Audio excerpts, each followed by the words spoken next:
Hi everyone, thank you so much for stopping by Danielle's Blooming Garden. I'm Danielle.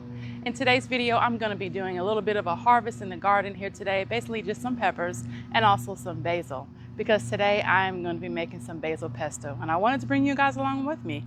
So I'm going to get you a little bit closer so we can start harvesting these peppers.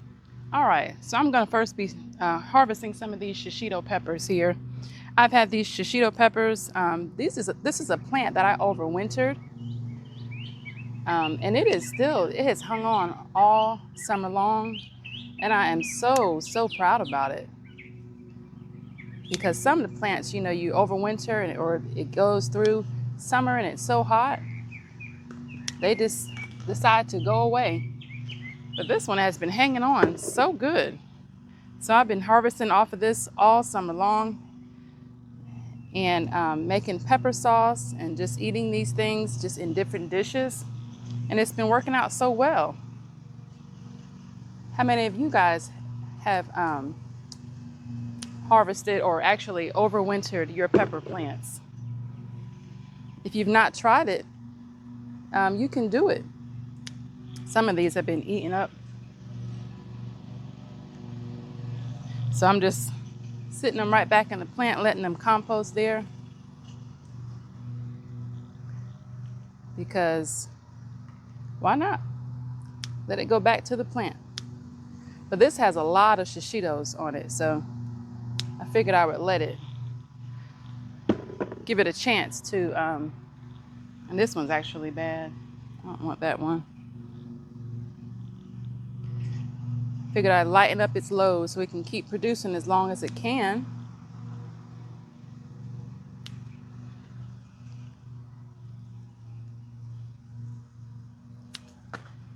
I hope you all had a good day today. I know I did. I'm out here after work trying to get these things done. Ooh, a lot of these have issues, but it's okay.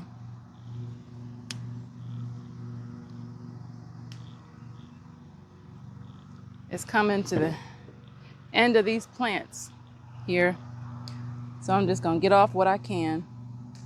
We're now in fall, although we're still having a little bit of a summer temperatures, but for the most part,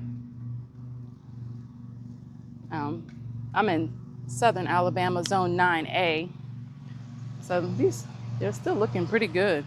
I'm harvesting them green and red.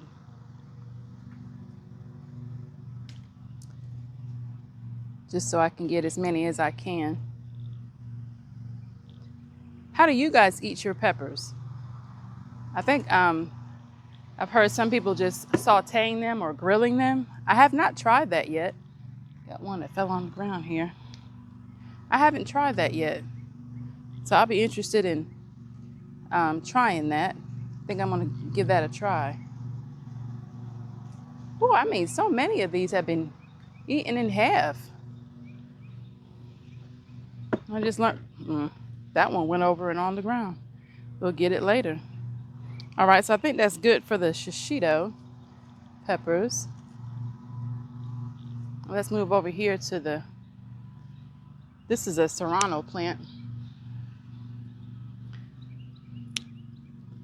And a lot of these are red, but they're so pretty. Look at that red.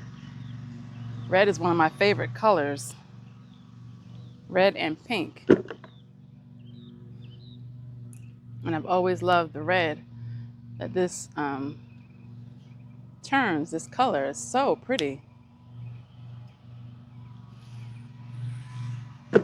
And the same thing, I'm going to be lightening up the load on here for this pepper plant, because it's got so many on here that some of these come off pretty easily. They're not too big anymore, but not that they were huge to begin with, but I'm still going to be lightening the load so they can keep producing as long as they can. So this is a Lesia pepper. And that looks good. And these are the peppers that actually have, this is a whole little bunch right here. but I'm gonna lighten the load of it, off of it, just a little bit. As I was saying, these Lesia peppers, if you haven't tried growing them before, they are not a hot pepper, but the skin of it, the wall of it is thicker than a bell pepper. So when you cook it, if you're gonna roast it or something like that, try to cook it down, it's gonna take you a little bit longer to cook it down. So let me see. This is a eggplant I got growing in there. But I put it in a bag to try to protect it.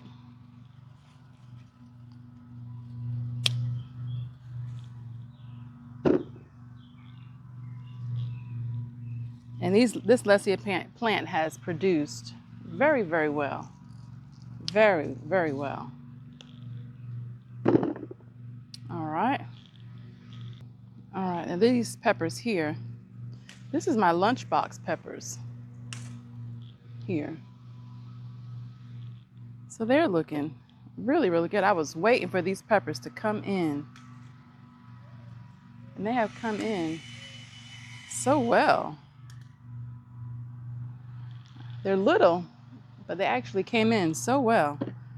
I love that. And these, I'm just kind of pulling them off because there's so many on here. And I haven't eaten any of these green. I'm waiting for these to turn orange. So I have a good amount on here that have turned orange. As I take the whole branch, that's why I should be cutting them. And there's some on here that are just starting to turn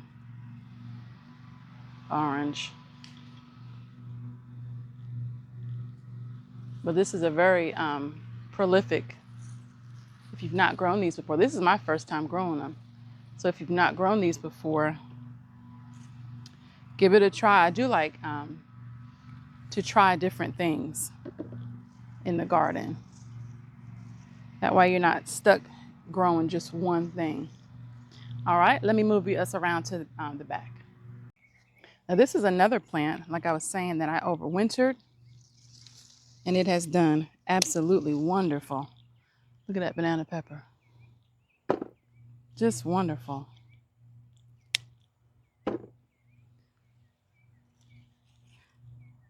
And I'm trying to move it along as usual because, oh, that's a fat one. It's gonna be getting dark out here soon.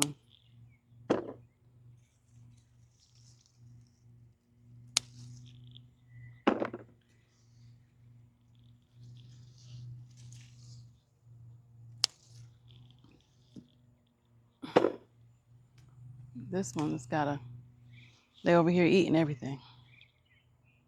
I'm gonna throw that, might throw it in a compost. Fighting these spiders over here too.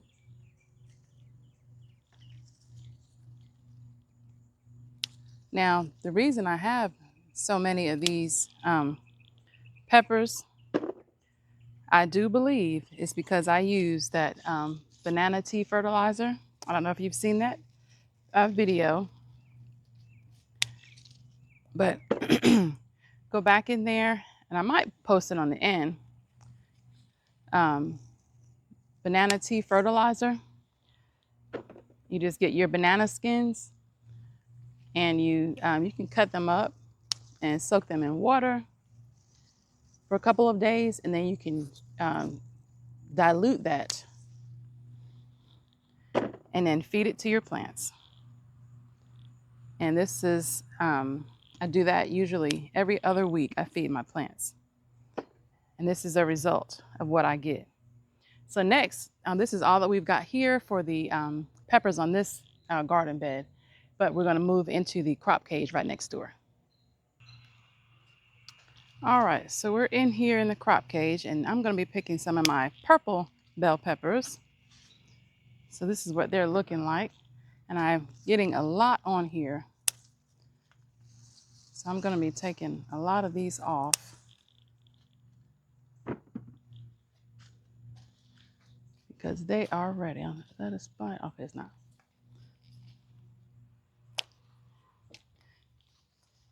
You new gardeners, if you're a scared. What is a scared? If you are scared of um, bugs, you're gonna get over that if you want to keep gardening. Because the bugs, they are out when it's in summertime, warm weather, they are coming out. Yes. They say we want to eat too. Oh, I got a lot of peppers on here. Wow. That's a good size one. And that one. And I think that's all the purple. Nope, I see one more hiding down here. All right. That's a small one. So this is my bell pepper here. And this has got a good amount on it as well. Then I'm going to lighten the load. Of course, these are not really big yet, but like I said, we're coming to the end of the season and I'm trying to get as much as I can off of the plant as possible. Let me turn y'all a little bit more this way. Okay. All right.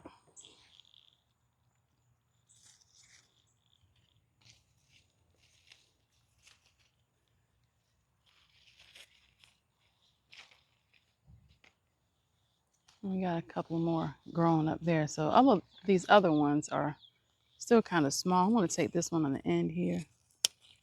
And that'll be about it. So that is a good pepper harvest from in here. Okay, so now we're at the basil here. I'm going to be harvesting most of this basil because it is actually starting to go to seed and I need it to not. So I'm going to be harvesting bunches of it. Take it inside and we're going to make some basil pesto. What have you guys done with your basil? Do you just use it to help deter in the garden, or do you actually cook with it? I love to cook with it. I put it on pizza, fresh, or, I cook it on top of the pizza. And it comes out so good that way. I also dry it for, to have as seasoning for herbs, or as an herb for seasoning, I should say.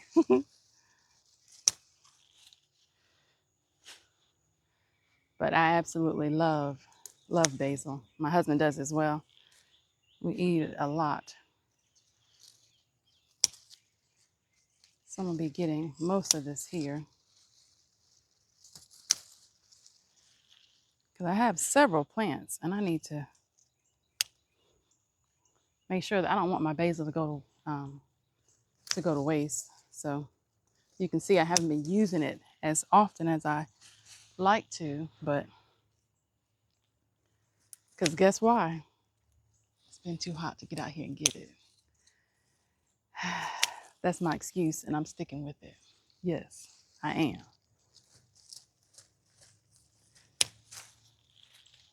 And these stems can be pretty thick when they get older, especially. So it's good to have a good tool to cut with.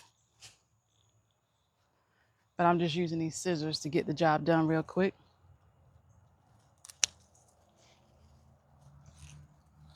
And it's gonna grow back because we're still having warm weather. We're still in the 80s, upper 80s. So this is still gonna grow pretty good. And I have another 2 garden beds that have basil in it. So I am good for growing all this basil.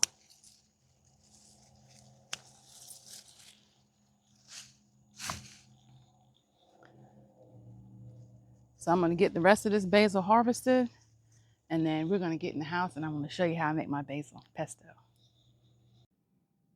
Okay, so now we're inside, and this is all of the basil that I got. This a ton of basil. So I'm going to get this out of here. I'm going to get it washed up.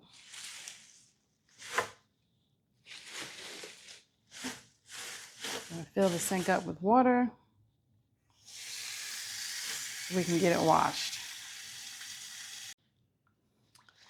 Okay, I'm going to be getting this all washed up because there are bugs that, even though basil is used as a deterrent in gardening, bugs still like it. So I'm going to get this really washed up. Give it a good couple of dunks. I don't spray my basil with anything.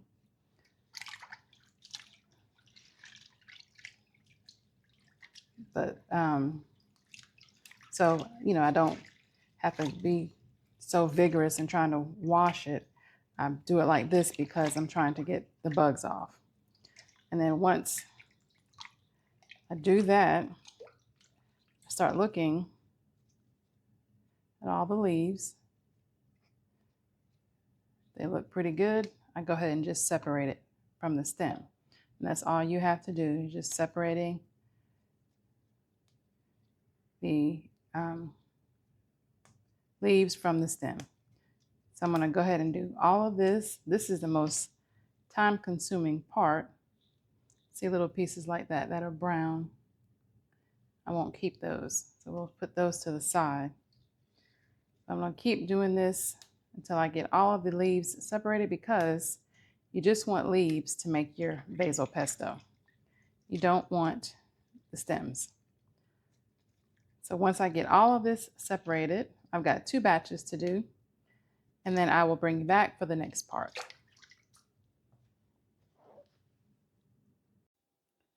All right, and so once I have all the basil washed up, I have it on this towel, and then I just get another towel and I just pat it dry to get all the excess water off, because you don't want your sauce to be watery. So get all that kind of patted off the most you can. Doesn't have to be perfect, but just getting the excess off. And then once that is done, I just put it into this bowl.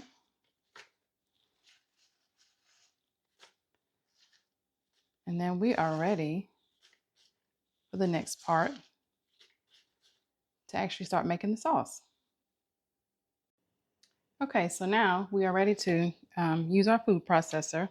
I have several different ingredients here that we're going to be using for the sauce. I have some pecans here.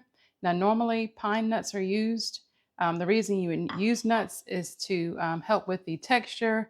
The pine nuts will provide some creamy texture for your sauce, but I don't have any pine nuts, so I am using pecans for that. I also have some Parmesan cheese, some garlic. This is some garlic that I actually grew last season for the first time. This is Transylvanian garlic. And this is actually what that garlic looks like, garlic clove. So that is actually what it looks like. Some of it actually has a little like purple striping on it, but that's actually what it looks like. And you know, I was able to grow a lot of it. If I have a clip or a picture, I will provide that in this part of the video. I also have some salt, pepper, and then olive oil. So let's get to putting these things together. So first we're going to put, now this is a small batch. Drop some. So I'm going to be making this in small batches. I have just a small processor, so you can use what you have. You can probably even use a blender. But I'm going to put probably about 2 cups in here. And again, look, I'm just dropping them all. So get them all placed in there. So to this 2 cups, I'm going to add probably 1/4 or 1/2 cup, probably 1/4 of a cup of nuts. Now, again, if you are allergic to nuts, I have seen that you can use seeds, maybe sesame seeds, or maybe pumpkin seeds or something like that if you're allergic to seeds, or maybe you just want to make it completely without seeds or nuts. That can be done as well. But I'm going to be using nuts in mine today. I have used pine nuts before and that tastes very good. And I'm going to add the cheese. This is probably about 1/4 of a cup of cheese, Parmesan cheese. I'm also going to add some salt. And you can add salt according to your taste, salt and pepper. And that's probably very, very little amount of salt and pepper. So just, again, when I cook, the only time that I go by a recipe is actually when I am, baking, because in baking, you actually do need to have precise measurements. When I cook regularly, I do not have precise measurements. So let's go ahead and get the top on. Oh, I'm forgetting our garlic. So to this, I'm probably going to add, this is about 5 or 6. We love garlic. So this is probably about 5 or 6 cloves of garlic. You can add more or less or none if you don't like garlic. All right, so we're going to get that on. And I need a little paper towel. And then I'm going to turn this on and we're going to add our olive oil as this is going.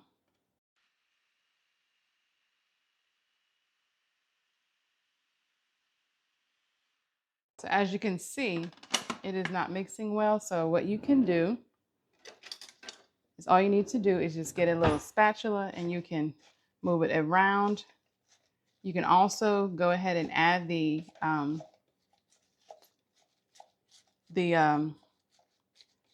olive oil at one time if you want to. You can add it through that spout, or you can just add it just like this, however you want to. Because remember, you're in your space, your house. You're not on anybody's show doing anything professionally.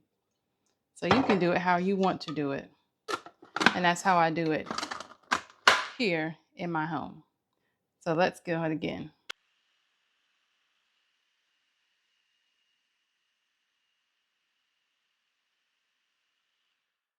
I'm going to scrape down the sides. That way you can make sure everything gets well incorporated.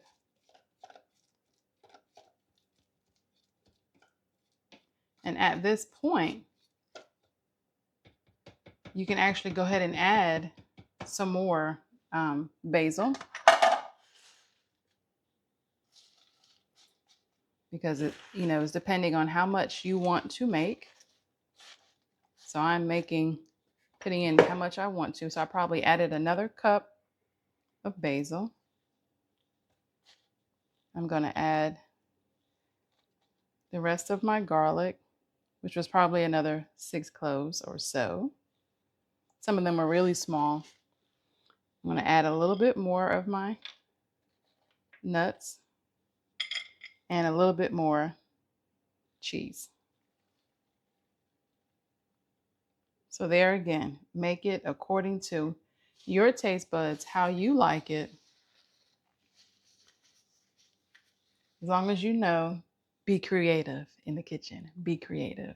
Yes, that's what we want. So I'm going to top this off with some olive oil. And again, for the olive oil, probably for this recipe, again, I eyeball things. It's not a, precise measurements for this. I eyeball things, so probably for the olive oil, there was probably about a 1/2 cup and a little bit more pepper. Let's go ahead and blend this up again. And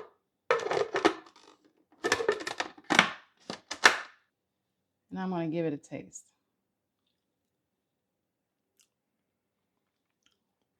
That's good. That's good. That's good. All right, so I've already got some pasta made here. So I'm going to add this to our pasta.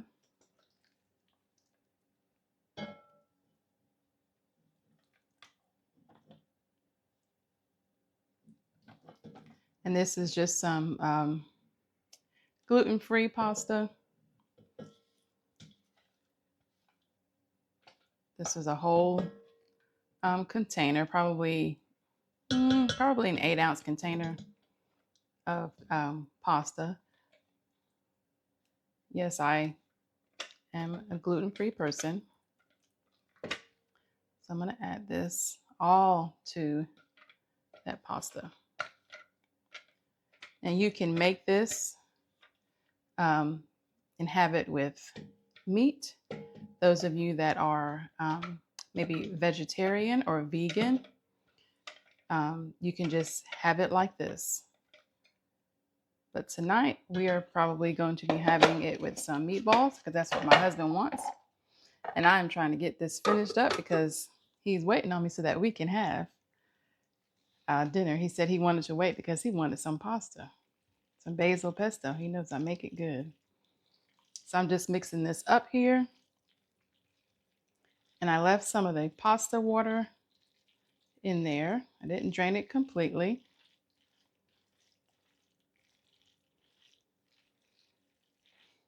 Make you guys want to eat, doesn't it? All right, so this is mixed up pretty well.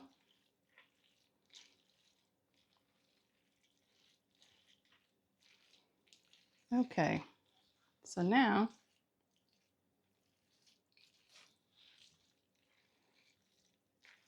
I'm going to get a little serving dish. Because you know I got to taste it. You know I got to taste it.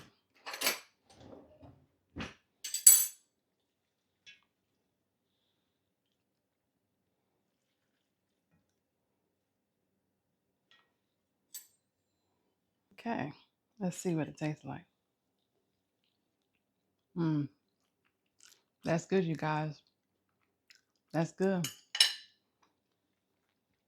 I got y'all too much in my face, though. I'm going to back you up a little bit. I don't like being too close to the camera.